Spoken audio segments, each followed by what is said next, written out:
Hey guys, welcome back to Pommy and Oz. I hope we're all doing really well. I'm back again with another review. We've just run out victors against the mighty Hawthorn. First time at the G for 20 years. Sam Walsh was just coming into existence. And boy oh boy are we glad that day happened. So if you are new around here, please drop a like, please drop a subscribe. It means the world to me. We're smashing subs at the moment. And it's really great that you're enjoying the content. We're doing a few live streams as well. We did one last night, just impromptu. We'll keep them going. So let me know what content you'd like. And we'll see if we can work something out. So let's get straight into it. We ended up winning 86-63 in probably a game that was a lot easier than the scoreboard suggests. Especially statistically. There was times where we lost our heads at times. But, I mean, we can't really be too critical all the time. I mean, at the end of the day, a win is a win. There was some things, though, that, you know, I was really, if we break it down into bite-sized pieces, that really did impress me this week. One of which was the first quarter and the third. And that was his inside 50 use. We had an 80% conversion from our scoring shots, and we had an 80% conversion in our third. And I thought these two quarters really set us up to get this win. Now, what is important to note is I still am concerned with these inside 50s, though, as a whole. In the end, it worked out, and I think this is going to kill us from against top sides. 21 scoring shots from 60 inside 50s, as opposed to 22 for Hawthorn from 49. And it does feel at times, and it's almost like if you take the last 10 minutes of the second into it, you see where this goes wrong for this side. And it's impressive that they've won, because at times you really do see where the detriment comes. Because we launch it inside 50 so much, it's really easy defensively for us to break down from that turnover, and we saw it a lot. And I think if it wasn't for the hard work of Matty Owies, who did a great defensive job, I thought, on Jarman Impey as a defensive forward, it could have been a lot worse, because we really did stifle them from moving it from their rebound 50 excessively quick. When they did, though, like we saw in the last 10 of the second quarter, it just come unstuck. Now, what did impress me, though, was in the second half, we saw there was a few matchup changes. We saw as well Jones spend a lot more time deeper behind the ball. In the first half, I was noticing that he really does encroach around the centre quite a lot when we have the ball. And I noticed that he was a bit more deeper. He was playing just in front of his 50 and allowing Mitch Lewis to stay down there with him. And I like that as a role, because one thing I noticed in the first half is how hard our boys work. Almost sprinting when the ball's turned over, because they are so far forward out of their position. There's a few times that you saw Adam Sard get caught in the half-forward line as the ball's transitioning, and he's having to absolutely bolt down back.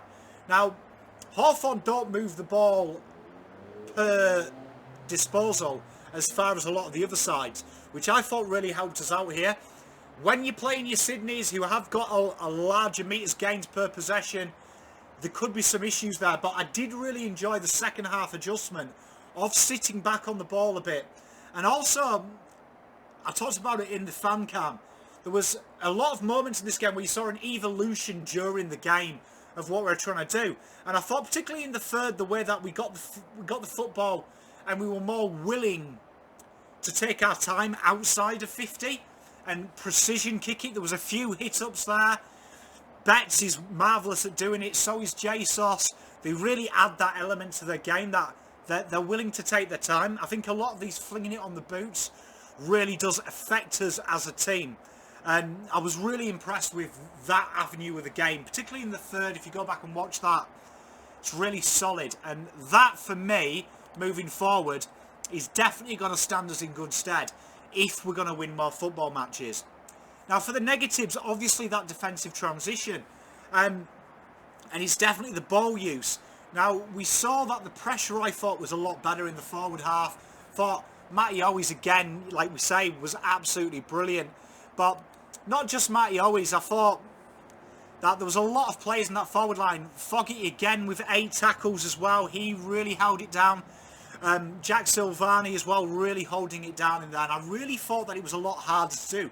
Now when that works, particularly in the third, then pressure acts really increased. Makes it a lot harder for people to exit rebound 50. My only concern is when it does come out there, it does come out quite hot. There was a few times that you do see it get moved really quickly, and it creates a lot of one-outs there. And that's why I'm really enjoying Doc on the wing. I think Doc, because he's a natural two-way runner, he's got a good engine on him. I also think he adds a bit of stability when the game is in the crux, when the ball's in his hand, deeper up the ground. Because invariably he does hit a target, and I do enjoy the fact he's willing to go backwards and sideways. And I thought the Williams two-pronged attack of Williams and Sard gives us that energy and that zip. And it's no surprise that these two were the leading meters gained on the ground. Phenomenal. And I think moving forward, I think we've got the right balance there.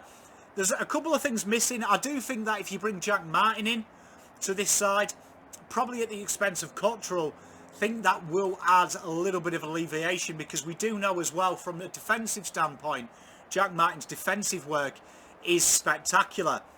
I think one thing to note this week as well, for the first time, is we've actually come up against a team that has our makeup in players in the games. Both of us had 9 less than 50, 3 for us 50 to 99, 5 for them, 6 149 for us, 5 for them, and 4 over 150 for us and 3 for them. Very similar in makeup. And I thought that really what it showed us is that our younger blokes, so just a little bit more experience, particularly that 0 to 50 category, and that really did impress me. I thought their ball use, I thought particularly the ball use of particularly the younger guys did impress me this week. And also the spread of disposals. It felt like a lot more people were getting involved this week as well, which I really did enjoy. I thought TDK playing in that forward line just adds something for me. Him and Pitternet seems a lot better answer than Levi Casbolt. In the terms of that, their attack on the ball I thought was a lot smarter, and I thought their footing house is a lot smarter as well. And what I enjoyed about TDK as well is his willingness to bring it down to the ground, doing the clever little taps, not always trying to mark it. And I think there's something there. That being said though, this means nothing if next week we can't go on and turn one win into 2. Because I think in all honesty, when you look at that game, we dominated territory. We dominated literally 90% of the avenues and the metrics that you would look for large periods of that game. I do think that the scoreboard flatters them more than it supersedes us. The one thing that does impress me is they came back, and I did think at times I was waiting for them to come out and usurp us, and I thought our pressure was good. I thought our intensity in the third as well. It was interesting that Teague said he fired them up, because there was a lot more willingness to get your head over the ball. There was a lot more willingness to play nasty, to play awkwardly. And for me, that is important. I think Carlton play really well angry. And it'll be interesting to see selection-wise what they do, because I thought maybe there is a position there that Cottrell, I would say, would probably be a bit under fire. And depending on how it goes tomorrow, duke out and roll the dice there maybe and bring someone in and look at bringing someone to maybe play that wing role. Maybe look at shifting something around. We know Willow's been primed for the wing role. Is that something they look at as well? Someone that has got a bit of an engine in him? Or do they look at maybe bringing a Josh Honey in and playing Gibbons, who spent a bit of time on the wing this week as well, and play him a bit more in the midfield? Be interesting, because I do think that there is just something lacking there, and I think that is an area of improvement. It's a tough one though to know how to read that game for me. I don't know how you guys and girls are feeling. I thought it was impressive in spurts.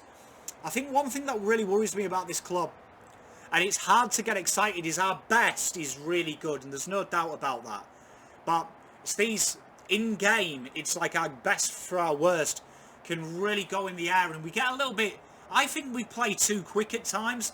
And I know I keep saying I want to see us move the ball quicker. I like to see us move the ball quicker and then be a bit more assured in the final third. I think sometimes we get snatchy, and you see it at times. There was a willingness they had a lot of times to play it outside our 50 and look for the runners, where for us sometimes we just try and get it in and create these one-on-ones. And I thought what we did really well is in the fourth, we really did back behind the ball when they kicked the first. What impressed me is when you do that and you see teams chase the game when you have a bit of scoreboard pressure, you can get them cheap goals like we did. That once they're starting to chase the game, it really opens up. And that really comes down to, you know, the hard-working endeavour of players like Ed Kerno, 9 tackles again, and Patrick Cripps, a real barometer today of real pressure, and especially when the chips were down. I thought Zach Williams as well in the third and fourth, he really came into his goal and having 17 touches in the second term, really showing me there that there is a little bit of experience and people willing to take the game on and really stand up and be counted as we go on. Still some question marks for me, like over Liam Jones. He was very loose, and it'd be interesting to see that Brody Kemp's going to be playing in that back pocket, and Luke Parks has played the tall role. I do think moving forward that might be something to look at if I was the Carlton coach, particularly Parks. He's traditionally a little bit smaller than most keys, but what he does well is he uses his body well and he locks down well, and he's not the smallest fullback by any means in the history of the game. So it is something moving forward to go, but I really did enjoy the ruck combination this week. Thought it gave us options. I thought our clearance work was a lot better this week as well.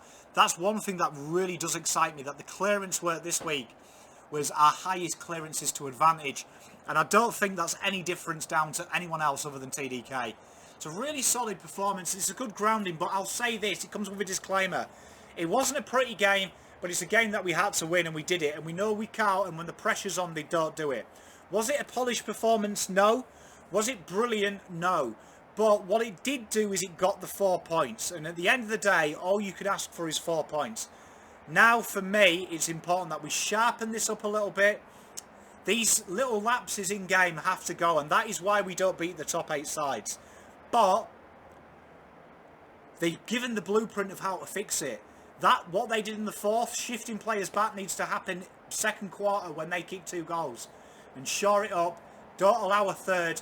Calm it down a bit. I want to see these changes. Teague, for me, made the changes this week a bit later than I personally would have done, but he did make them. So I'm hoping they've learned something. They enjoy it this week. They've got the win. They've sung the song. Next week's an important game, because these next string of games at the start of the year, I really thought Carlton could go from this round to the bye unbeaten. I thought at the start of the year they could do. And I thought that would really jettison as we go into the bye with a chance of finals. And do I think we're going to play finals? No, I don't. But I think that doesn't change how you play. You approach it that there is a chance until it's mathematically not possible. And I'm expecting improvement week on week. They've shown this week that they know how to stop the problem. They've got Sydney this week coming up. They've got Eagles at the G.